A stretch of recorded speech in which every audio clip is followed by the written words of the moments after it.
Wasallam yang diambil dari kitab Arba'in An-Nawawi. Maka tentunya sebelum memulai kita meminta kepada Allah Subhanahu wa taala agar menjadikan majelis kita ini majelis yang penuh dengan berkah dan darinya kita bisa ambil ilmu yang bermanfaat. Amin amin ya rabbal alamin.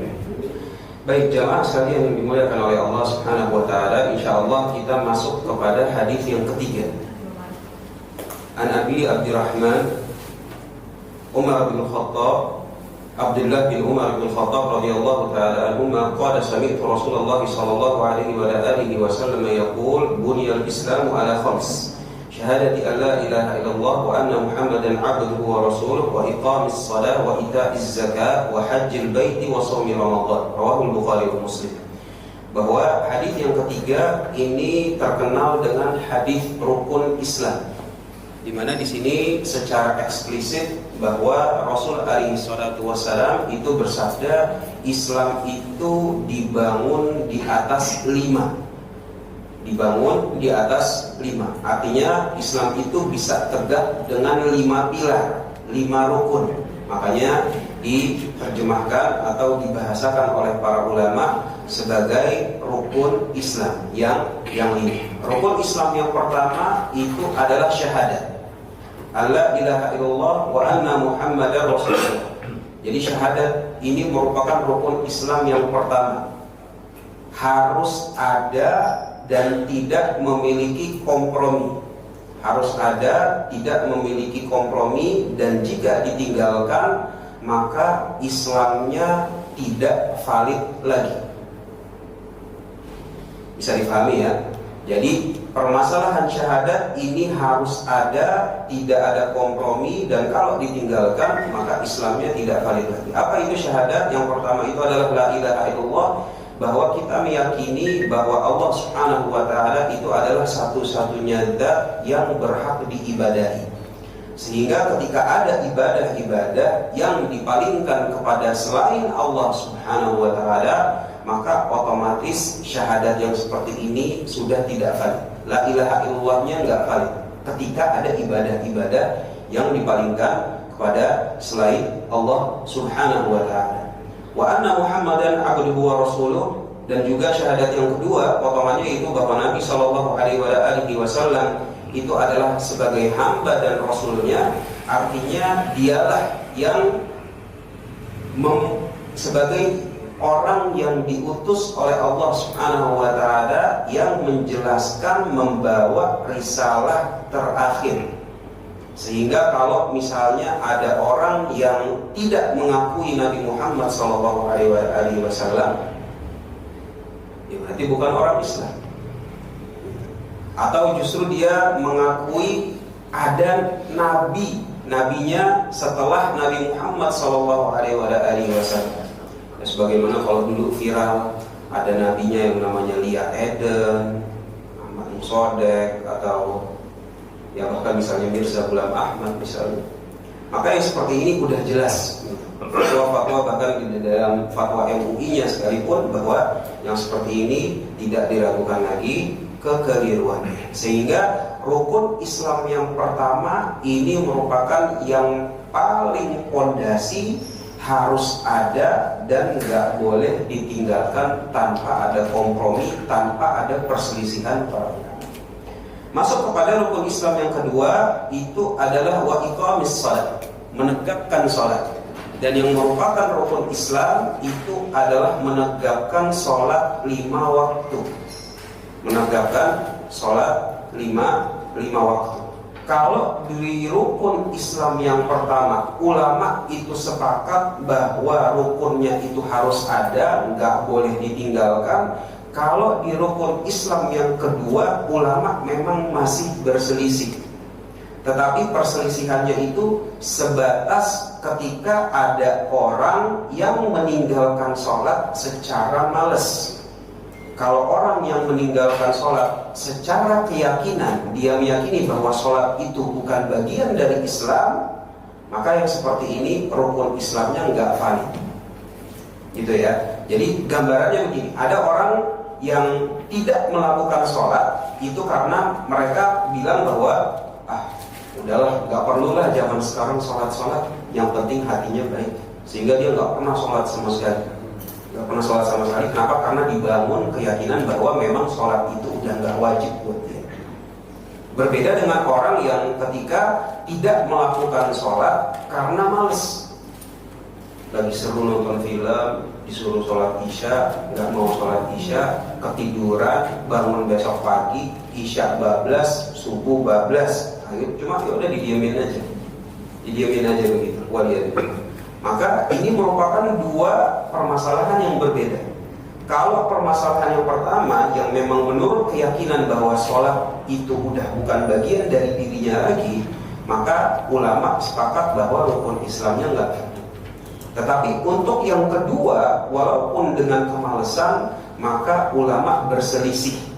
Apakah orang tersebut masih disebut rukun Islamnya valid atau nggak valid? Yang menunjukkan bahwa meninggalkan sholat karena malas aja, ulama itu sampai berselisih, ini orang masih disebut muslim apa enggak?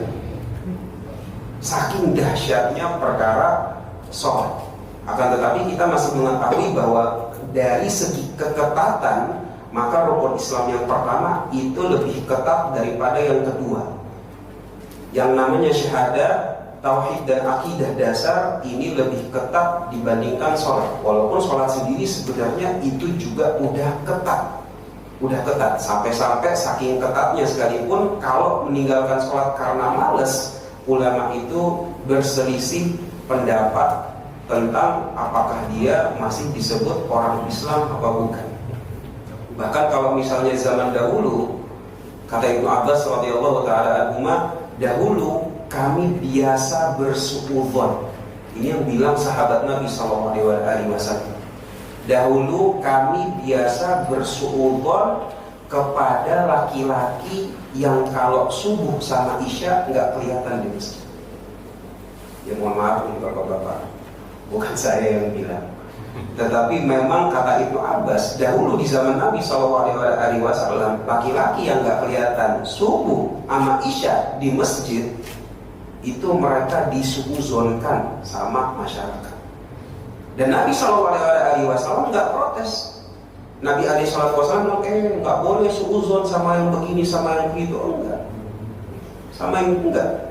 Bahkan Nabi SAW justru mendukung, bilang memang yang paling sulit dilakukan oleh orang para munafik itu adalah sholat isya dan sholat subuh. Sehingga dalam permasalahan sholat, riwayat-riwayat yang datang baik dari sahabat apalagi dari Nabi SAW itu sifatnya itu tegas. Gitu.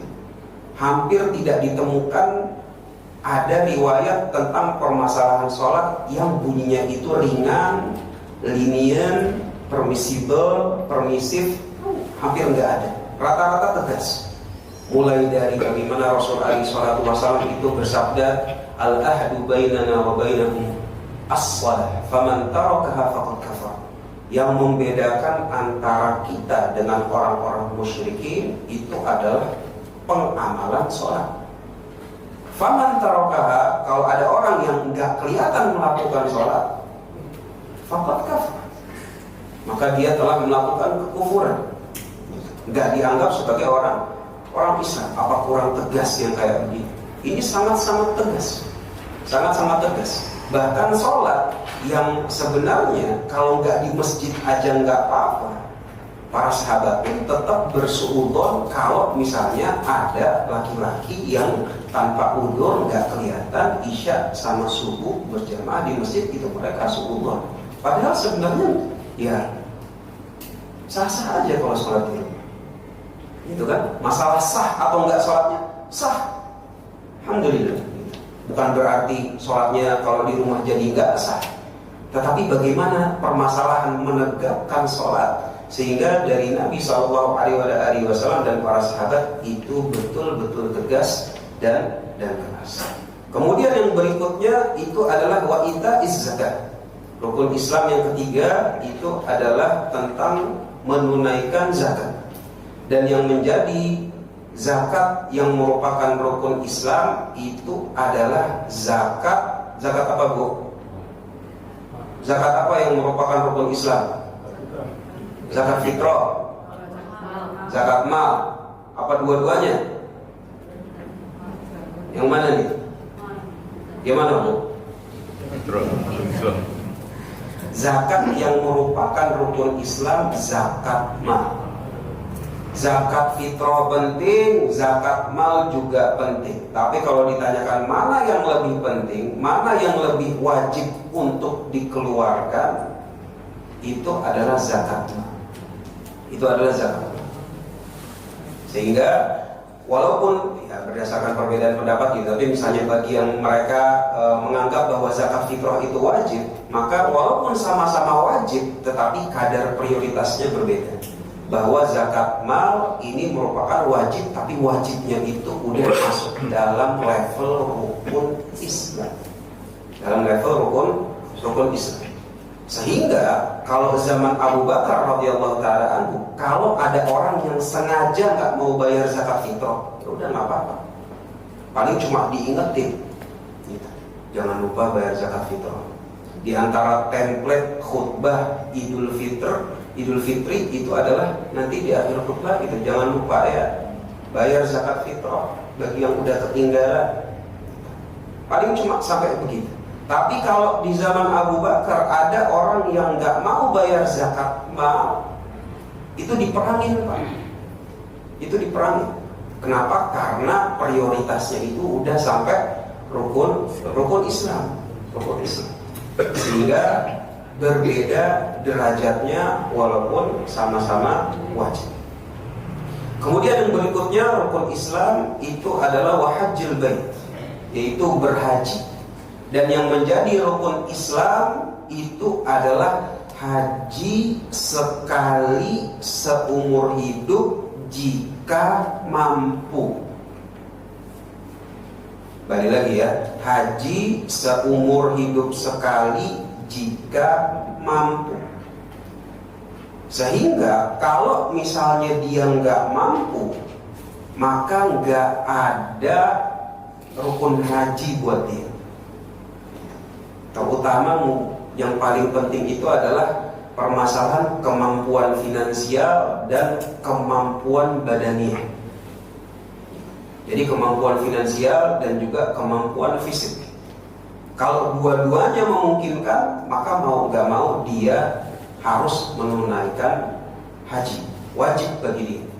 Tetapi kalau ternyata finansial nggak ada, fisiknya juga udah mulai menurun, maka sebenarnya nggak perlu dia memaksakan untuk berangkat haji.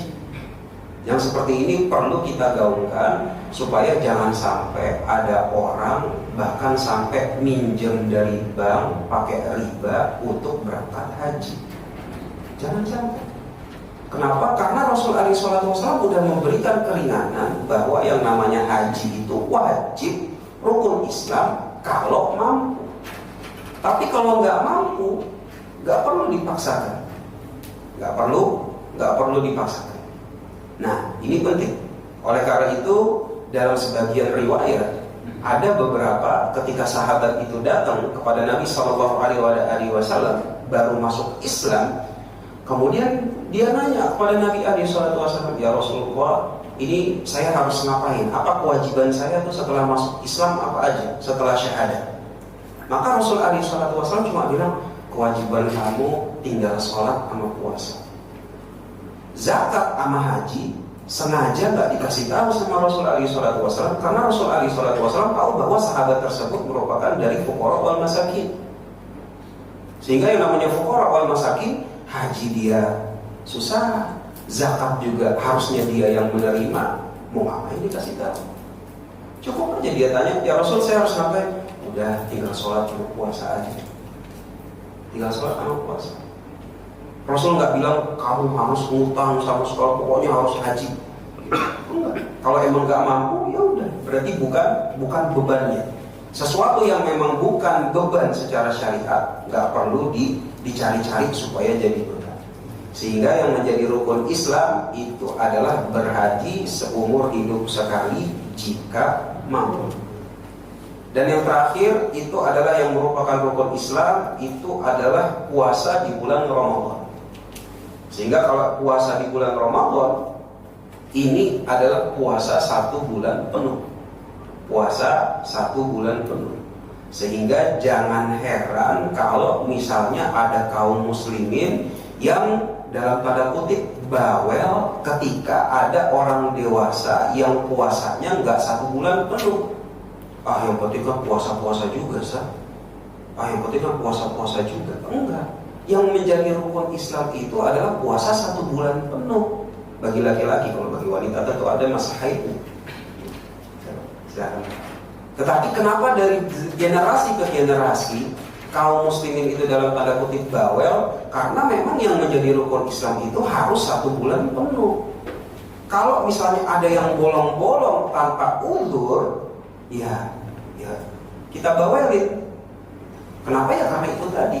Karena bukan cuma yang penting puasa di bulan Ramadan, enggak. Yang penting itu puasa 1 bulan Ramadan penuh. Sehingga penting bagi kita untuk memahami bedanya antara puasa 1 bulan penuh yang ini merupakan rukun Islam dengan puasa cuma sekedar puasa beberapa hari di bulan Ramadan.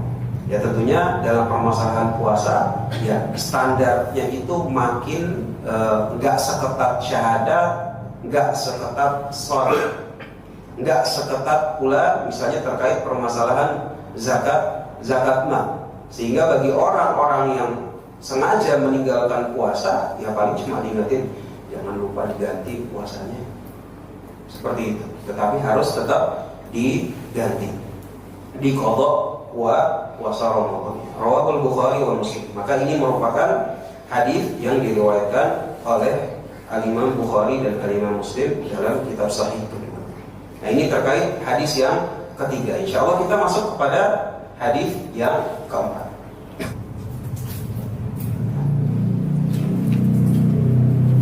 Hadis yang keempat, An Nabi Abdurrahman Abdullah bin Mas'ud radhiyallahu taala anhu, qala haddatsana Rasulullah sallallahu alaihi wa alihi wasallam wa huwa as-shadiqul masduq. Bahwa hadis yang keempat dari sahabat Abdullah bin Mas'ud, bahwa beliau bilang Rasul alaihi salatu wasallam pernah menceritakan kepada saya. Sebelum dikasih tahu ceritanya, Abdullah bin Mas'ud udah langsung kasih wanti-wanti. Sebelum kamu dengar ceritanya, kamu harus tahu bahwa Rasul alaihi salatu wasallam adalah shadiqul masduq, yang benar dan dibenarkan. Jadi kalau nanti ada ceritanya yang mungkin kayaknya nggak masuk akal, kita ingat dulu awalnya bahwa yang ceritain ini adalah orang yang benar, jujur, dan dibenarkan. Artinya kalau misalnya kita nggak nyambung sama sekali, bodoh amat, pokoknya pasti benar. Kayak begitu. Ya kan? Sama makanya Abdullah bin Mas'ud langsung bilang, haddatsana Rasulullah sallallahu alaihi wasallam wa huwa shadiqul masduq. Dan dia adalah orang yang benar dan dibenarkan. Sehingga bukan cuma orang yang benar, tetapi bahkan ketika ada cerita yang mungkin gak masuk akal sama sekali, maka itu pun dibenarkan. Itu pun dibenarkan.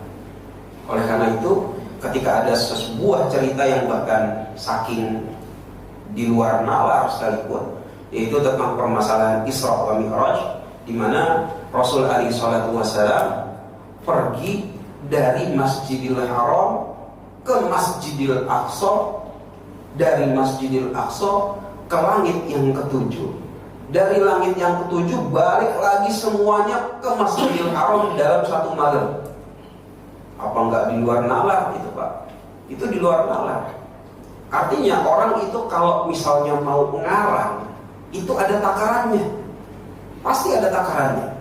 Kalau kita memang mau membombastiskan cerita, pasti ada takarannya. Kayak misalnya ada karyawan ditanya sama temannya, lagi reuni SMA gitu, gimana bro, kerja di mana bro, sekarang gaji berapa? Oh gaji saya sekarang 65 juta. Wah, masih masuk akal. Oh iya emang ada sekarang kalau di Jakarta gaji 65 masih dapat. Tapi kalau misalnya ditanya gimana bro, gaji berapa? Ya 6,5 miliar lah. Orang langsung bilang, kok 6,5 miliar tapi masih pakai air lah, nggak masuk Pak. Ya mohon maaf, bukannya mengecilkan gitu, tapi ada takarannya. Ada takarannya. Orang kalau mau ngarang ada takarannya. Kemarin PP Bandung berapa lama pakai mobil baru? Wah, PP Bandung 1 jam. Kita langsung bilang, masa sih 1 jam? Emang mobilnya mobil apa? Jalanannya sesepi apa? Ada cerita yang kadang ketika bohongnya ketahuan. Ya kan gitu ya? Bohongnya ketahuan. Sehingga ketika Rasul SAW cerita bahwa dari Masjidil Haram ke Masjidil Aqsa, Masjidil Aqsa naik ke langit ke-7, bolak-balik sampai ke Masjidil Haram lagi, ke Mekah lagi dalam 1 malam, maka kata orang Quraisy, lu kira-kira dong kalau mau cerita. Maka saat itu orang Quraisy langsung bilang, ini bohongnya udah ketahuan. Kita datangin dulu di Abu Bakar. Datangin Abu Bakar, maksudnya pengen ngeledekin. Tok. Abu Bakar, udah dengar belum cerita terakhir? Apaan ceritanya? Ceritanya itu teman kamu. Bahasa yang dipakai itu teman kamu. Jadi bukan yang dipakai itu Rasulullah. Enggak, yang bahasa yang dipakai itu teman kamu. Itu tuh teman kamu. Orang sama-sama tahu itu teman kamu tuh, katanya tuh. Dalam 1 malam ke Masjidil Aqsa, terus ke langit yang ke-7, terus balik lagi. Gimana menurut kamu? Kata Abu Bakar, seandainya dia cerita yang lebih bombastis dari itu pun saya percaya. Nah, shadiqul masih yang benar dan dibenarkan. Gimana ceritanya? Gimana hadisnya? Kata Rasul alaihi salatu wasallam, inna ahadakum yujma'u khalquhu fi batni ummihi 40 yawman. Bahwa semua manusia itu dikumpulkan penciptaannya di rahim ibunya selama 40 hari. 40 hari. Tsumma yakunu 'alaqatan mithla dzalik. Kemudian setelah 40 hari yang pertama, 40 hari yang kedua mulailah timbul yang namanya segumpal darah. Tsumma yakunu mudghatan mithla dzalik. Kemudian dari segumpal darah 40 hari yang ketiga mulailah timbul segumpal daging. Kalau misalnya udah muncul segumpal daging, maka kata Rasul alaihi salatu wasallam, "Tsumma yursalul malak fayanfukhu fihi ruh." Maka barulah dari daging tersebut ditiup ruh. Ditiup ruh oleh malaikat terhadap daging tersebut. Sehingga makanya kalau misalnya ada ibu hamil kemudian dia keguguran, maka yang pertama ditanya, "Bu, ini terkait ini kita sholatin janinnya apa enggak?" Maka tergantung janinnya udah ada ruh atau belum. Kalau misalnya kegugurannya kurang dari 120 hari yang pertama, artinya itu janin belum ditiup ruh. Berarti belum terhitung sebagai makhluk hidup, belum. Sehingga kalau misalnya kegugurannya kurang dari situ, nggak perlu sholat jenazah. Tapi kalau udah lebih dari 120 hari, maka sudah ditiup ruh. Dan kalau sudah ditiup ruh, maka terhitung makhluk hidup. Kalau keguguran lebih dari 120 hari, maka ada sholat jenazah. Nah ini patokannya itu dari sini. Kata Rasul alaihi salatu wasallam, kalau udah 120 hari, malaikat datang kemudian niup ruh kepada segumpal daging tersebut. Wa yu'maru bi arba'i kalimat. Setelah ditiup ruh, maka Allah Subhanahu wa taala itu memerintahkan malaikat itu untuk menulis 4 hal. 4 hal tentang apa? Tentang si anak yang masih ada di janin. Tentang si anak yang masih ada di janin. Yang pertama, bikat birizki, yaitu tentang permasalahan rezekinya. Sehingga setiap anak sebelum lahir itu udah tertulis rizkinya masing-masing. Sehingga kita sebagai orang tua pun harus memiliki keyakinan bahwa rezeki kita nggak mungkin diambil sama anak kita. Nggak mungkin dengan yang namanya tambah anak kemudian justru malah ya tambah miskin gitu ya. Enggak. Yang ngasih rizki itu Allah Subhanahu wa ta'ala. Tiap anak itu udah ada rezekinya masing-masing sebelum dia lahir. Dan mungkin bapak-bapak, ibu-ibu di sini, mungkin kalau misalnya ada yang pengalaman atau mungkin semuanya pengalaman betapa seringnya orang berubah nasib rezekinya setelah keluar anak. Ada nggak? Iya, banyak, sangat-sangat banyak. Sebelum nikah, ketika sudah nikah, dan ketika sudah punya anak, wah itu rezekinya tuh beda, beda jauh. Waktu masih jomblo mungkin ya jajarnya amigos, kan gitu ya. Mulai nikah, alhamdulillah, mulai bisa sate kambing, bisa segala macam. Keluar anak, alhamdulillah, mau makan steak mungkin sebulan sekali, apa segala macam bisa. Itulah bagaimana Allah Subhanahu wa ta'ala udah membagikan rezekinya, membagikan rezeki, sehingga nggak perlu ada kekhawatiran sama sekali bahwa Allah Subhanahu wa ta'ala tiba-tiba dengan menambah makhluk tapi rezekinya itu kadarnya nggak ditambah. Semua udah ada porsinya masing-masing. Ada porsinya masing-masing. Sehingga sebelum lahir kita semua ini udah dicatat kadar rezekinya oleh Allah Subhanahu wa ta'ala. Dan sebelum kita mati, semua yang udah ditakdirkan menjadi rizki kita itu pasti dikasih sama Allah Subhanahu wa ta'ala. Dan Allah Subhanahu wa ta'ala gak akan mengurangkan satu perak pun, gak akan. Pasti dapat. Pasti dapat. Tinggal pilihan kita, apakah kita mau mengambil rizki yang tersebut dengan cara yang halal atau dengan cara yang haram. Mau yang halal, mau yang haram sebenarnya sama aja Pak. Kadar rezeki kita segitu-segitu aja. Semuanya pilihan dari kita.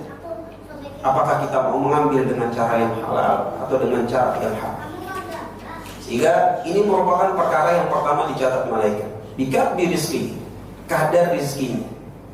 Kemudian yang berikutnya itu adalah wa ajalihi, kapan dia wafat. Kapan dia wafat? Nah, ini sama-sama ya kita mengetahui bahwa yang namanya wafatnya seseorang itu udah menjadi takdir, catatan menurut di sisi Allah Subhanahu wa ta'ala. Ajalnya itu kapan? Dan yang ketiga itu adalah amalannya. Jadi amalan-amalan seseorang itu pun juga udah ditulis sama Allah Subhanahu wa ta'ala. Dan yang keempat, bahkan udah ditulis juga, sudah ditetapkan takdirnya anak tersebut sebelum lahir ke dunia, wasyaqiyun am sa'idun, apakah dia nanti masuk surga atau dia nanti akan masuk neraka. Udah ditulis semuanya. Makanya para sahabat radhiyallahu taala anhum itu pernah bertanya sama Rasulullah SAW, ya Rasulullah, kalau udah ditulis semuanya mau ngapain kita usaha? Semuanya udah ditulis. Sampai masuk surga, masuk neraka aja semuanya udah ditulis. Ya mau ngapain kita usaha di dunia? Maka kata Rasul SAW, wa innama muyassarun lima khuliqalah, bahwa seseorang itu dia akan dimudahkan untuk beramal sesuai dengan takdirnya. Sesuai dengan takdirnya. Sehingga perumpamaannya begini, nggak ada dari kita yang tahu bahwa kita akan jadi orang kaya, nggak ada yang tahu bahwa kita itu akan jadi pengusaha sukses, nggak ada yang tahu bahwa kita itu akan menjadi karyawan teladan, nggak ada yang tahu. Bersamaan dengan hal tersebut kita nggak tahu, tetap aja kita bangun pagi, tetap aja kita ngantor, tetap aja kita ngerjain tugas-tugas secara profesional, padahal nggak ada yang tahu. Tetapi itulah usaha demi usaha, usaha demi usaha untuk merealisasikan cita-cita. Sama surga dan neraka pun begitu kata Rasulullah SAW. Sehingga agama Islam itu fair aja. Semuanya dikasih kesempatan secara fair. Mau masuk surga, mau masuk neraka, ya udah tinggal ngaca. Kata Rasulullah SAW. Nih barometernya, indikatornya kayak begini. Kalau mau masuk surga, ya banyak-banyakin kecocokan dengan amalan-amalan dari ahli surga. Tapi kalau ternyata lebih banyak nggak cocoknya, justru lebih banyak kecocokan dengan amalan-amalan ahli neraka, jangan kayak begitu.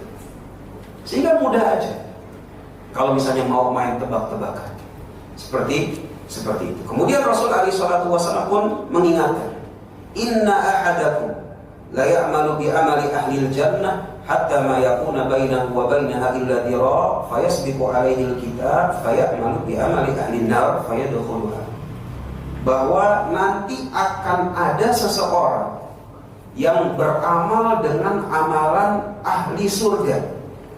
Beramal dengan amalan ahli surga. Saking istiqomahnya dia dengan beramal dengan amalan ahli surga, udah sejengkal lagi dia masuk surga, tetapi karena dia takdirnya itu adalah masuk neraka, akhirnya dia masuk neraka.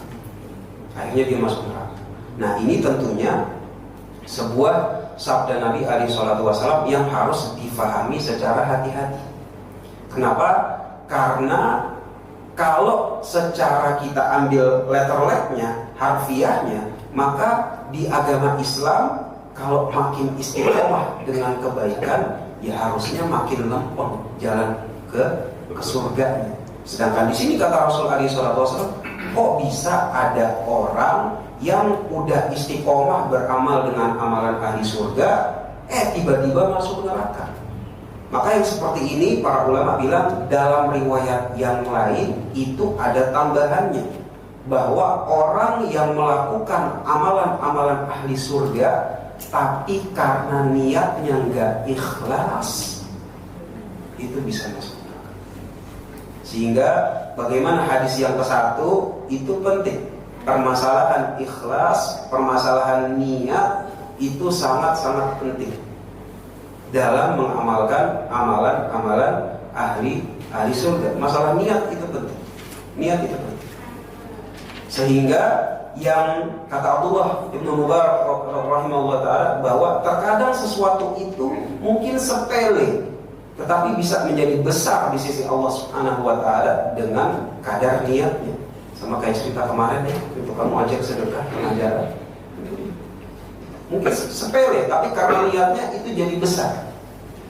Tetapi yang lebih dari itu adalah permasalahan niat yang lillah, karena Allah Subhanahu wa ta'ala itu merupakan salah satu barometer amalan tersebut itu diterima di sisi Allah Subhanahu wa ta'ala atau tidak. Sehingga penting bagi orang yang ingin meniti dengan amalan-amalannya ahli surga untuk dia selalu ingat bahwa hal ini semua dikerjakan khusus lillah, untuk Allah, lillah, mencari ridho Allah, bukan untuk pamer kepada manusia yang lain.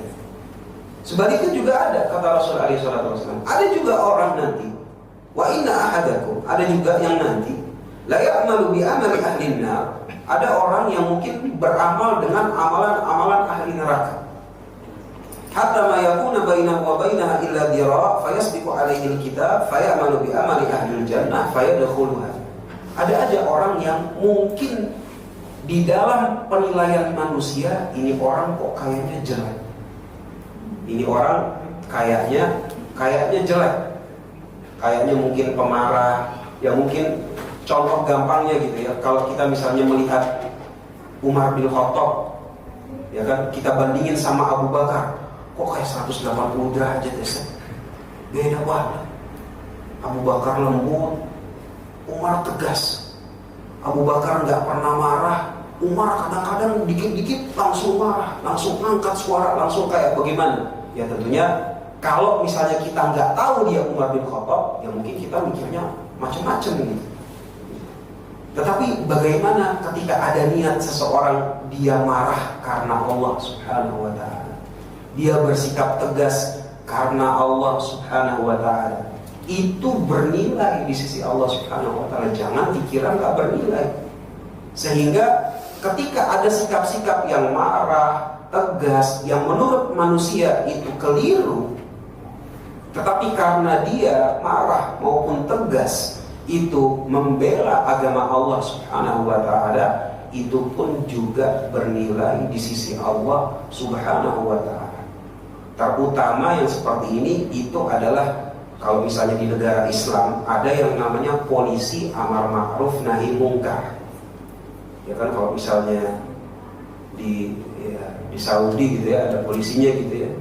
Kalau misalnya ada orang yang merokok diingetin, ada orang adzan nggak nutup warungnya, nggak nutup tokonya, disuruh tutup masjid, yallah yallah, ya kan, yang macam-macam lah, ya kan, yang seperti itu. Maka polisi amar ma'ruf nahi mungkar ini merupakan salah satu profesi yang mungkin paling banyak diomongin sama masyarakat kaum muslim. Wah, itu polisi parah banget ya. Gitu, udah kayak begitu, ngomongnya kasar dan segala macam dan segala. Memang harus begitu, Bu. Karena kalau dia ngomongnya baik-baik, itu warung kagak tutup-tutup. Ya kan? Dia dagang aja terus. Kalau misalnya ngomongnya dengan Mas, monggo Mas, harus ditutup warungnya, udah ada. Ya, mungkin pedagangnya tinggal bilang, "Bentar aja Mas," gitu. Lagi nanggung. Gitu. Akhirnya dia nggak jadi sholat. Tetapi memang karena dituntut secara profesi dia harus tegas, jadi ngomongnya pun dalam tanda kutip kasar. Dalam tanda kutip kasar. Nah, sikap-sikap kasar dalam tanda kutip yang seperti ini, kalau dilakukan dalam rangka memang membela agama Allah Subhanahu wa ta'ala yang melahirkan maslahat yang lebih besar, maka yang seperti ini juga disyariatkan dan juga bernilai di sisi Allah Subhanahu wa ta'ala. Bernilai di sisi Allah Subhanahu wa ta'ala. Tapi ingat ya, sikap kasar yang bisa melahirkan maslahat yang lebih besar. Maslahat yang lebih besar. Sehingga kalau mohon maaf, kalau misalnya zaman sekarang biasanya ya Pak, kalau kita dakwah mau main kasar-kasaran, kaku-kakuan, tegas-tegasan, yang ada orang makin kabur. Yang ada orang makin kabur, makin jauh dari agama. Kalau zaman sekarang, Anda nggak tahu namanya, mungkin zaman nanti berubah pada hari ini. Kalau kita berbicara tentang hari ini, orang kalau kita ajak ke Islam dengan cara yang kasar, maka biasanya dia malah makin jauh. Walaupun ini ya generalisir. Ada orang yang mungkin kita sikap tegasi, kemudian dia justru malah tobat. Ada aja. Namanya orang kan beda-beda. Tetapi secara keumuman manusia, secara general, orang itu kalau misalnya diajak dengan cara yang kasar, justru dia malah makin jauh. Dan subhanallah, ada teman anak gitu ya, waktu anak ke Bandung, dia ya namanya orang-orang hijrah gitu ya, tapi dulu di masa mudanya dia merupakan manajer dari band-band rock di Bandung, band-band metal di Bandung. Gitu. Jadi kita bisa bayangkan gitu kira-kira lifestyle-nya seperti apa. Suatu hari dia ceritakan, waktu itu anak pernah ke masjid. Pernah anak ke masjid pakai baju dengan tulisan band tersebut, band metal, band rock. Mungkin gampangnya, mungkin tulisannya Metallica atau Guns N' Roses atau apa segala macam. Semisal dengan itu. Ketika anak selesai sholat, ada salah satu jamaah yang tiba-tiba datang ke anak, justru malah menghardik. Kan kira-kira dong, masa ke masjid pakai baju Metallica? Gak punya adab kamu sama Allah, gak punya adab kamu tentang permasalahan pakaian di masjid apa segala macam. Si orang ini habis itu bilang kan, sejak saat itu Ustaz, Anda bertahun-tahun gak ke masjid. Nah ini merupakan gambaran, bukan berarti dia jadi benar gitu ya dengan gak sholat. Dia salah, tetap dia salah, tapi yang nasehatin juga salah. Sehingga bukan berarti kita mau belain dianya nggak sholat jadi benar, enggak, dia juga salah, nggak sholat. Tetapi ketika kita menasehati manusia, artinya semuanya itu ada tanggung jawabnya di sisi Allah Subhanahu wa ta'ala. Orang ketika menasehati sekalipun itu pun juga ada tanggung jawabnya di sisi Allah Subhanahu wa ta'ala. Sehingga yang seperti ini akan akan ditanya. Sehingga kalau yang sekarang itu kemungkinan besar kalau kita ajak dengan cara yang lembut, dengan cara yang santun, ini lebih besar maslahatnya, lebih besar maslahatnya. Oleh karena itu kata Rasul SAW bahwa tidaklah kelembutan itu ada pada sesuatu illa zana, kecuali itu akan menghiasinya. Dan tidaklah ada kekerasan kepada sesuatu illa syana, kecuali itu akan membuatnya lebih buruk. Sehingga ini merupakan dorongan bahwa secara umum kalau memang kita masih bisa menasihati secara lembut, secara penuh hikmah, secara santun, ya kita utarakan hal tersebut secara penuh akhlak, penuh adab dan kesantunan.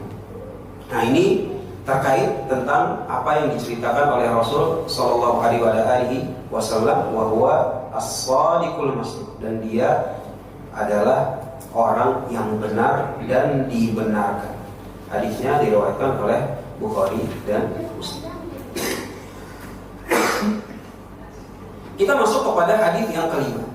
Nah, ini termasuk hadis yang bisa dibilang menjadi topik kontroversial.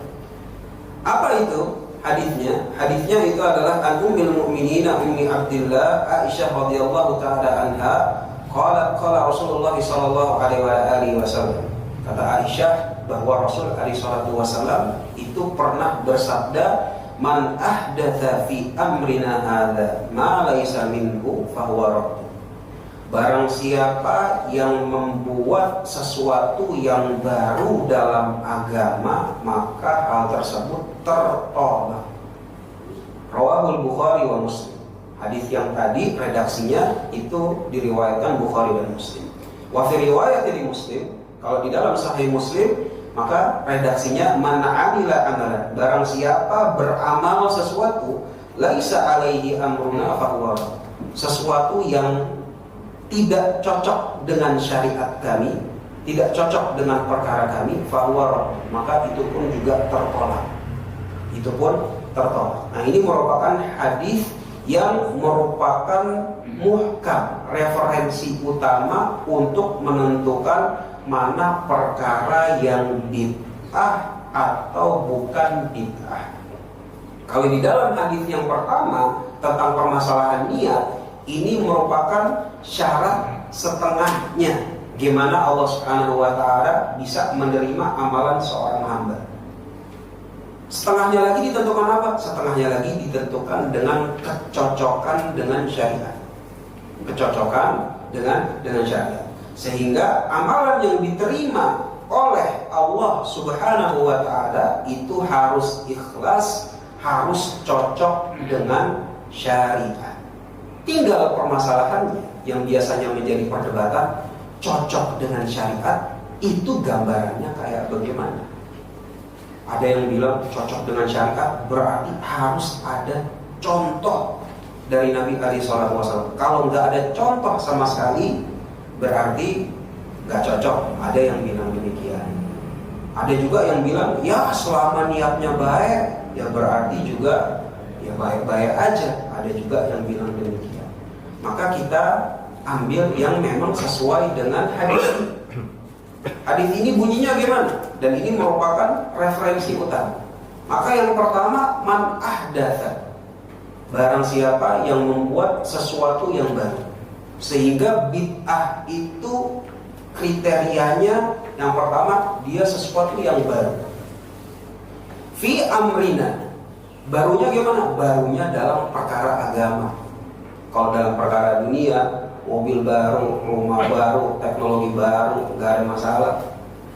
Tapi kalau dalam perkara agama, awas.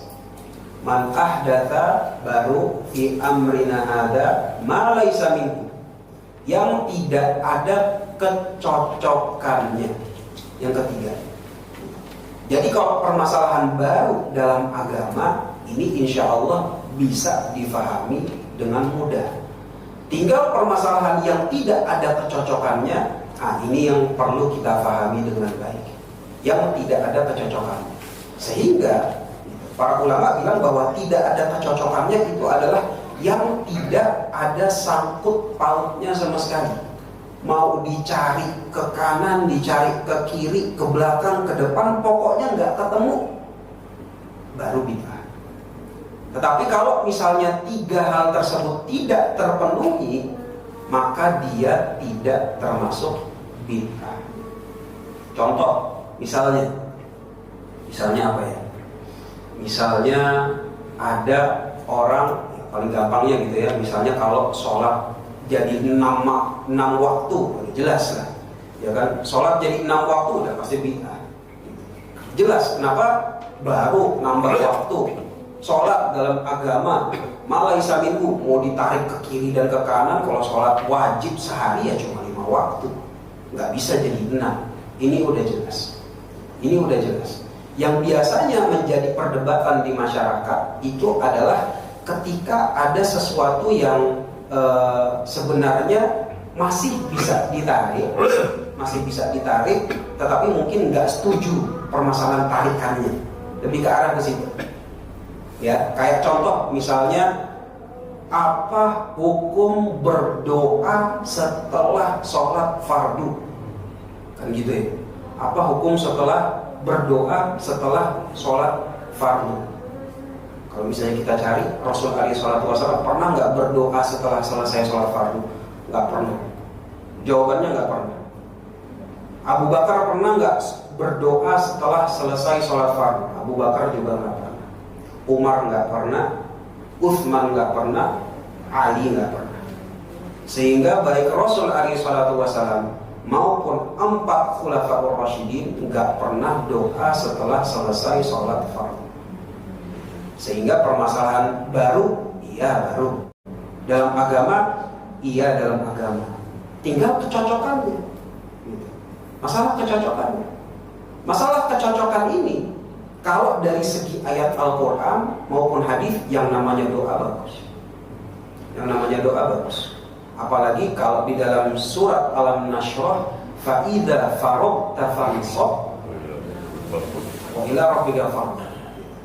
Kalau kamu udah setelah selesai melakukan sesuatu, maka bersungguh-sungguhlah melakukan sesuatu yang lain.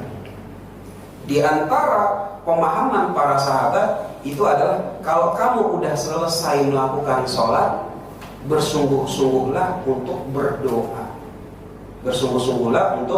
Untuk berdoa. Sehingga ini merupakan tarikan. Tarikannya ke situ.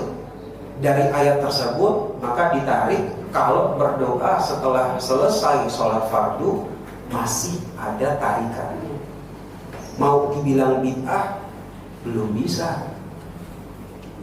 Tapi kalau dibilang apakah Rasul SAW mencontohkan apa enggak? Rasul SAW enggak mencontoh. Sehingga enggak semuanya, enggak sesimpel apakah pernah dicontohkan atau enggak. Enggak sesimpel itu. Sama kayak misalnya zaman sekarang menuntut ilmu agama di universitas S1 4 tahun, S2 2 tahun, S3 PhD atau doktor sekitar sekian tahun. Ya kan? Menuntut ilmu agama ibadah apa bukan? Ibadah.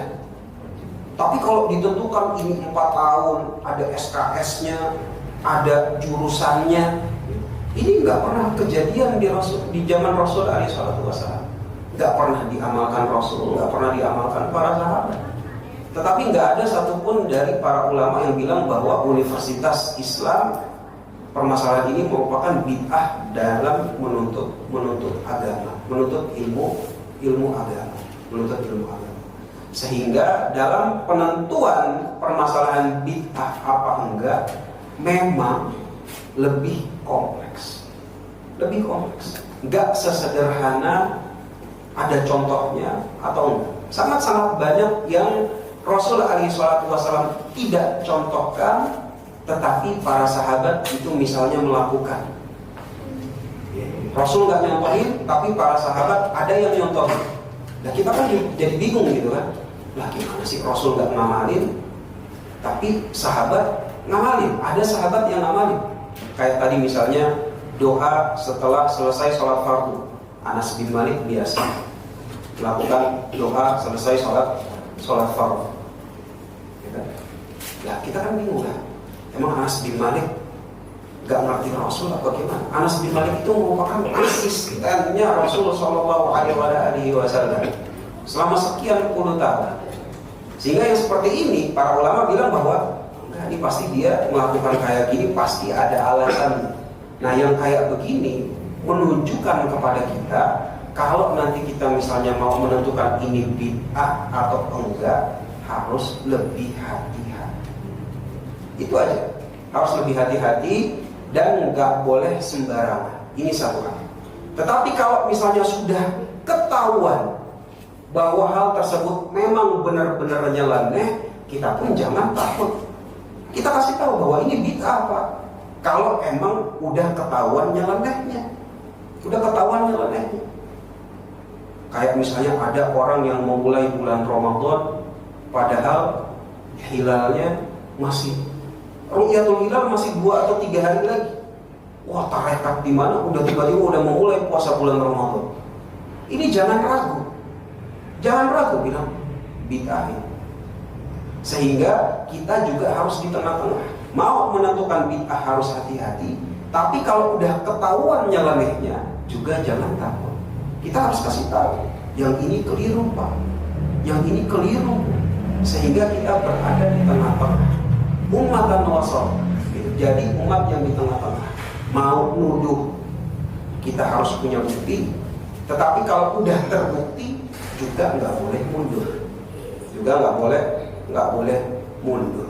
Nah ini yang penting untuk diperhatikan. Sehingga sesuatu bid'ah itu kalau memenuhi 3 kriteria itu tadi. Sesuatunya itu adalah baru dalam perkara agama dan tidak memiliki kecocokan sama sekali dari syariat Islam. Kalau 3-tiganya udah terpenuhi, fahuwa raddun, maka dia itu adalah bid'ah. Kalau diamalkan sekalipun, maka nggak ada pahalanya, bahkan cuma dapat dosa.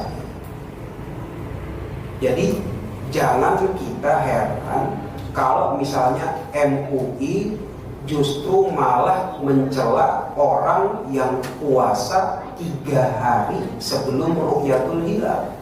Masa orang puasa dicela? Dan bukan gara-gara puasanya, gara-gara nyelenehnya.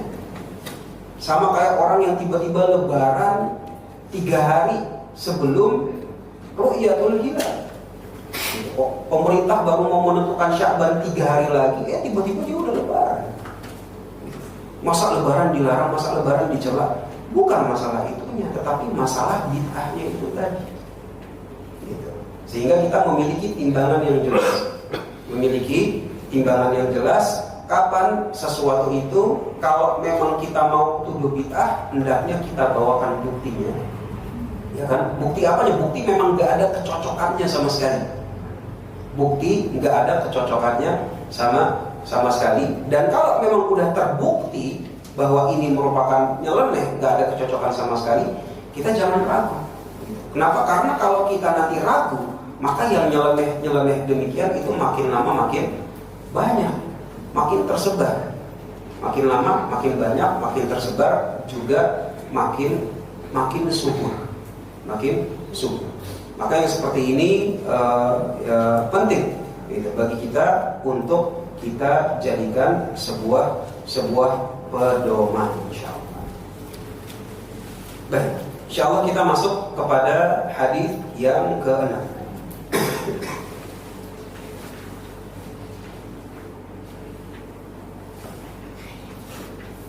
Hadisnya ada 40 lebih ya, Bu. Alhamdulillah. Jadi kita alhamdulillah, rada cepat aja gitu. Terkadang ada juga gitu ustaz-ustaz pengajar yang satu pertemuan satu hadis. Kalau misalnya satu pertemuan satu hadis, Bu, kita panjang-panjangin, anak ngomong ke sana, anak ngomong ke sini, berarti baru kelar mungkin sekitar 42 bulan. Baik, alhamdulillah. Jadi kita langsung masuk ke hadis yang ke-6. Al-hadits sadis, hadis yang ke-6. An Abi Abdillah An-Nu'man bin Bashir radhiyallahu ta'ala anhuma qala sami'tu Rasulullah sallallahu alaihi wa alihi wasallam yaqul innal halala bayyinun wa innal harama bayyinun wa ma bainahuma umurun mushtabihat.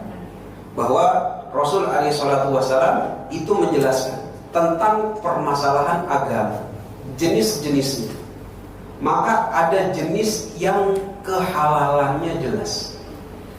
Ada jenis yang kehalalannya jelas. Ada jenis yang keharamannya itu jelas.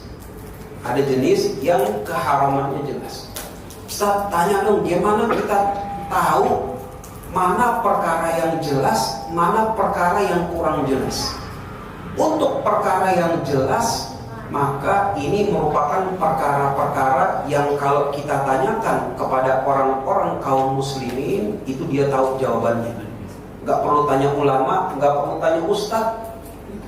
Kayak contoh, apa hukum sholat 5 waktu? Tanya aja satu komplek, pasti bakalan bilang sholat 5 waktu mah wajib mas. Wajib enggak? Sehingga ini merupakan perkara yang kehalalan, kewajibannya itu pun jelas. Perkara jelas. Apa hukum khamar, apa hukum zina, yang ini nggak perlu ditanyain sama ustaz. Orang-orang udah tahu. Khamar haram, zina haram. Apa hukum makan nasi? Ya, bisa ditanya. Halal. Maka yang seperti ini merupakan perkara yang jelas. Nah, kata Rasulullah SAW, selain perkara yang jelas, ada juga perkara yang kurang jelas. Wa bainahuma umurun mushtabihat. Ada perkara yang warnanya itu hitam bukan, putih bukan, tapi dia ke arah abu-abu. Inilah yang nama syubhat. Dia samar, putih enggak, hitam enggak. Mau dibilang halal belum tahu, mau dibilang haram juga aduh gimana ya. Nah, ini namanya syubhat. Makanya kata Rasul SAW, di antara ciri-ciri syubhat itu adalah la ya'lamuhunna katsirun minan nas. Ciri-ciri syubhat itu adalah kalau ditanyain sama kebanyakan manusia, mungkin pada kagak tahu jawabannya. Mungkin pada nggak tahu jawabannya. Apa hukum diskon dalam perkara GoPay? Apakah diskonnya halal apa enggak? Gimana Ustaz? Berarti udah masuk perkara yang lain. Apakah boleh ambil diskonnya apa enggak? Wah, kita aja dengar pertanyaannya masuk. Gimana? Nah, kayak begitu itu merupakan perkara-perkara yang syubhat.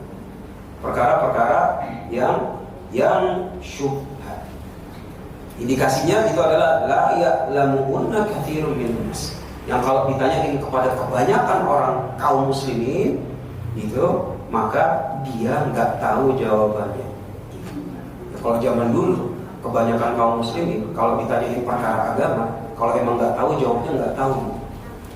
Wah, nggak tahu anak. Kalau zaman sekarang kan kalau ditanyain nggak tahu, jawabannya menurut saya. Kan gitu ya. Ini keliru sebenarnya. Kalau nggak tahu kita jawab nggak tahu. Jangan pakai menurut saya. Itu merupakan sebuah salah langkah. Kalau emang nggak tahu bilang aja nggak tahu. Tapi itulah indikatornya bahwa kebanyakan kaum muslimin itu nggak tahu. Kalau nggak tahu maka masuknya itu adalah dalam perkara syubhat. Faman ittaqa syubhat faqad istabara li dinihi wa irdihi. Barang siapa nanti kalau dia ketemu perkara yang nggak jelas halalnya, nggak jelas haramnya, kemudian kata Rasul SAW dia memilih untuk nggak dekat-dekat. Ini perkara nggak tahu nih, ini halal atau haram ya. Terus dia bilang, Anda mendingan enggak. Maka orang yang seperti ini faqad istabara li dinihi wa irdihi. Sungguh dia telah menjaga agamanya dan juga menjaga kehormatannya. Menjaga kehormatan dan maupun agamanya. Sehingga ketika ada syubhat, maka langkah yang pertama itu jangan ditebas. Dia belajar. Jadi kalau ada perkara yang syubhat, bukannya dia malah ya udah diam-diam aja, bukannya mau mencari hakikatnya, gimana kebenarannya, tapi dia harusnya belajar. belajar, sehingga sesuatu yang tadinya syubhat bagi dia berubah, sudah tidak menjadi syubhat lagi. Sehingga gak benar juga orang ketika dia mengetahui syubhat, kemudian dia gak mau tahu, cuek-cuek aja, diam-diam aja, sesuai dengan kefanatikan itu, udah pokoknya begini anak gak mau. Nah, ini juga gak bisa gitu. Dia harus cari tahu, dia harus belajar. Sehingga ini merupakan dua langkah. Ketika ada syubhat, pertama kita tolak. Setelah kita tolak, kita belajar. Kalau ternyata setelah kita belajar, oh enggak, ternyata halal, ya silakan gitu. Jadi kita berubah pikirannya setelah mempelajari. Tetapi memang itu sudah menjadi tugasnya dia. Ketika menghadapi syubhat, maka yang pertama itu adalah dia pasang tameng. Setelah dia pasang tameng, dia mempelajarinya, bukan cuma cuek bebek dari syubhat tersebut. Yang berikutnya kata Nabi alaihi salatu wasallam, wa man waqa'a fi syubhat, kebalikannya, sedangkan orang kalau misalnya dia dihadapkan sebuah syubhat, kemudian dia tebas, maka waqa'a fil haram, maka kemungkinan besar dia justru jatuh kepada yang haram, jatuh kepada yang haram. Apakah yang syubhatnya tersebut ternyata sesuatu yang haram, atau kemungkinan yang lain itu adalah ternyata syubhatnya halal. Ternyata syubhatnya halal, tetapi karena dia memiliki kebiasaan, mumpung saya belum tahu, udah tebas. Memiliki kebiasaan yang seperti itu, nanti kalau dihitung secara statistik, kebanyakannya nanti yang ketika dia tebas itu justru sesuatu yang haram, Sehingga ini yang kata Rasul alaihi salatu wasallam, wa man waqa'a fi syubhat waqa'a fil haram. Barang siapa yang terbiasa menerjunkan diri kepada syubhat, maka dia menerjunkan diri kepada yang haram. Karra'i yar'a haulal hima yushiku ayyarta'a fihi. Sama kayak misalnya ada seseorang yang penggembala di sebuah kerajaan, maka yang namanya kerajaan itu ada ladang-ladang yang memang nggak boleh, ada kebun-kebun pilihan yang nggak boleh sembarangan orang masuk ke situ. Ya kan, mungkin kebun anggurnya raja siapa, nggak boleh sembarangan orang masuk, gitu. Harus orang-orang pilihan. Maka kata Rasulullah SAW, sama, syubhat itu kayak begitu, gitu. Kayak penggembala yang nyoba-nyoba masuk ke kebun yang udah dilarang sama raja, sama raja. Ya, kita udah sama-sama mengetahui ya Pak, kalau misalnya kita punya raja, terus dia punya kebun kesayangan, udah dibilang jangan ada sembarangan orang masuk, terus kita mau nyoba-nyoba masuk, itu kalau kita ketahuan masuk, kira-kira bagaimana? Apakah ditraktir? Oh, alhamdulillah itu udah masuk Al-Faizin sini, duduk amanah ya. Atau justru sebaliknya, kan gitu ya, sebaliknya. Maka kata Rasulullah SAW udah kasih pemisalan yang sangat-sangat bagus. Kayak seorang penggembala, yang namanya penggembala tuh biasanya bukan siapa-siapa, mau masuk ke kebun kesayangannya raja, Maka kata Rasulullah SAW, ala wa inna likulli malikin hima. Ketahuilah bahwa setiap raja itu memiliki kebun kesayangan itu tadi. Setiap raja itu pasti punya. Ala wa inna himallah maharim.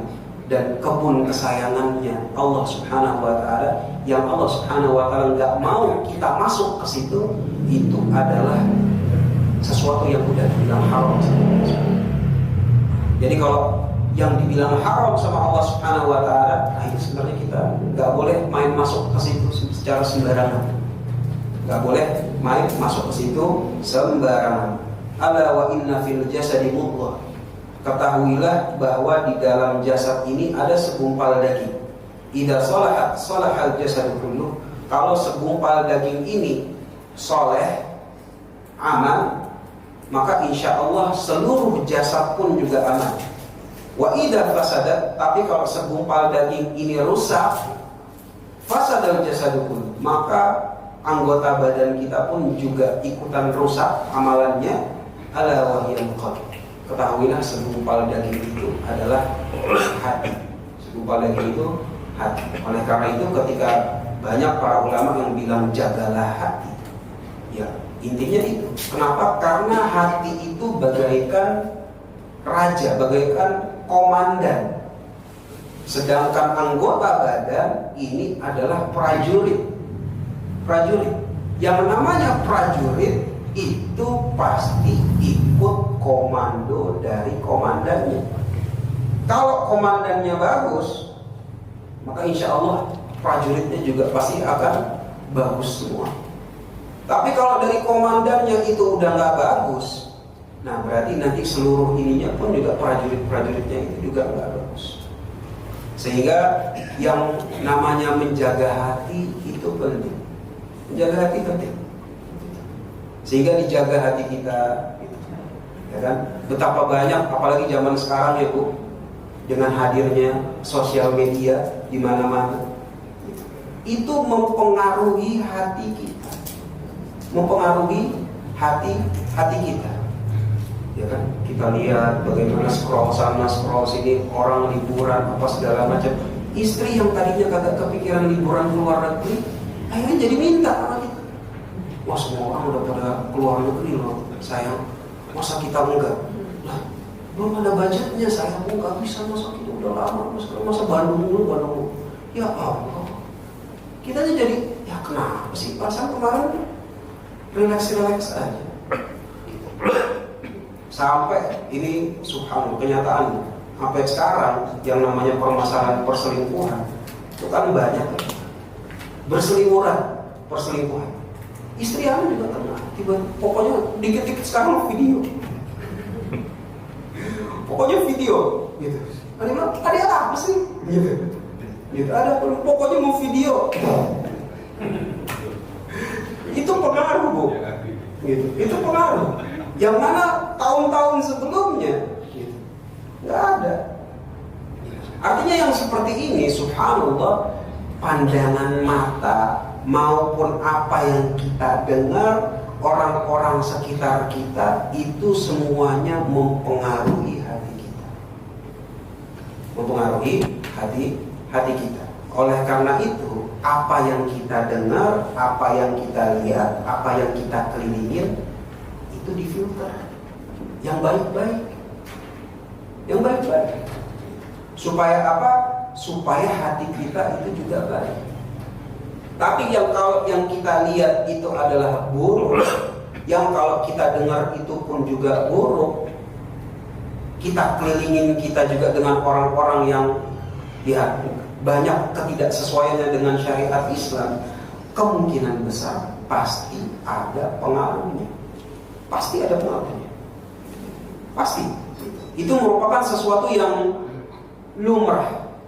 Seseorang itu akan terpengaruh dengan lingkungannya, dengan apa yang dia lihat, dengan apa yang dia dengar, dengan apa yang dia obrolkan. Oleh karena itu, kalau misalnya kita mau ya scroll media sosial, ya apa segala macam, itu difilter. Sesuatu yang memang enggak bagus, ya berarti itu harus difilter. Buat bapak-bapak nih, kalau misalnya ke Instagram terus ke search yang keluarnya perempuan-perempuan, mohon maaf Pak, itu berarti peringatan itu. Buat ibu-ibu kalau misalnya ke search isinya kuliner sama liburan, nah itu juga sama Bu, kuliner, liburan, tas mahal, waduh, bikin subhanallah. Gitu. Nah, itu juga sama gitu. Tapi kalau misalnya kita ke search isinya ceramah, Al-Quran, umroh, nah itu alhamdulillah bagus sudah. Itu dari segi sosial media aja. Sekarang itu yang namanya algoritmanya itu merupakan cerminan dari si yang punya akun. yang punya aku. Ya, jadi kalau misalnya kita search, alhamdulillah, gitu. Maka itu tinggal gampang, ngacaknya dari situ aja. Kalau memang yang ternyata nanti munculnya itu adalah yang buruk-buruk, berarti itu pengingat. Awas, berarti udah terlalu banyak ketika kita scroll, banyak yang gak kita filter. Kebanyakan nonton yang gak bagus, kebanyakan mungkin komen di sesuatu yang mungkin gak ada manfaatnya buat di dunia maupun di akhirat kita. Mungkin juga dari cara kita ya bagaimana bersikap dan segala macam. Ini semua coba kita filter supaya apa? Supaya hati kita itu kejaga. Kenapa? Karena kalau hati ini rusak, maka otomatis amalannya pun juga rusak. Dan semua berawal dari hati. Hati itu akan memunculkan yang namanya cita-cita, lamunan. Yang dari lamunan berubah jadi tekad. Kalau udah tekad berubah jadi perbuatan. Makanya Rasul SAW bilang bahwa yang namanya hati ini dijaga. Kenapa? Kalau hatinya bagus, insya Allah amalannya juga bagus. Dan kalau misalnya hatinya buruk, kemungkinan besar juga amalannya juga akan ikutan. Alhamdulillah, yang kayak begini ya tinggal komunikasikan aja gitu ya. Misalnya tadi istri anak, saya mau ngapain sih? Video call kan ketahuan. Ceramah ada live-nya, kan gitu. Ceramah ada live-nya, ya kan? Kalau kayak begini juga ada, ya jelas sebelumnya itu ada flyer-nya. Gak mungkin anak udah posting story flyer mau ke Discovery, terus tiba-tiba malah melayap, kan? Ya mungkin aja gitu ya. Kalau misalnya ya anak nggak tahu gitu. Tapi kan secara indikator, maka yang seperti ini kita bisa komunikasikan. Mulai dari janganlah kita konsumtif. Kalau memang nanti kita punya uang, cobalah kita liburannya ke umroh aja. Emang kalau misalnya maksimal ya udahlah umroh plus Turki. Jangan juga maunya ke Amerika, ke Jepang, Eropa, segala macam. Sayang. Makanya seperti ini bisa kita sama-sama, namanya kita keluarga, satu tim. Kenapa? Karena di dalam agama Islam itu kita mau masuk surga bareng-bareng. Semangatnya itu kayak begitu, sehingga yang seperti ini perlu kerjasama dari sesama orang-orang sekitar kita. Jaga hati ini nggak bisa dihandle sendirian, nggak bisa. Harus orang-orang sekitar kita pun kita harus komunikasikan baik-baik. Sama istri kita, sama suami kita, sama anak-anak kita, semuanya perlu dikondisikan supaya hati ini juga terjaga sama-sama kebaikan. Karena kalau cuma mau one man show, itu akan sangat-sangat sulit untuk direalisasikan. Sehingga seperti ini ya baik yang rata-rata insya Allah udah pada nikah semua di sini, gitu. Sehingga yang seperti ini ya perlu lah. Yang seperti ini karena kita udah menjalin rumah tangga dan segala macam, untuk menjaga hati perlu dikomunikasikan antara sesama pasangan dan juga kepada anak-anak supaya jangan ada dari mereka yang justru malah merusak sesuatu, merusak atau mempengaruhi dari hati kita. Nah demikian insyaallah hadis yang ke-6, mudah-mudahan ini merupakan hadis yang terakhir kita bahas di pertemuan di siang hari yang berbahagia ini. Insyaallah kita cukupkan. Hada wallahu a'lam bishawab. Jika ada yang ingin ditanyakan, silakan.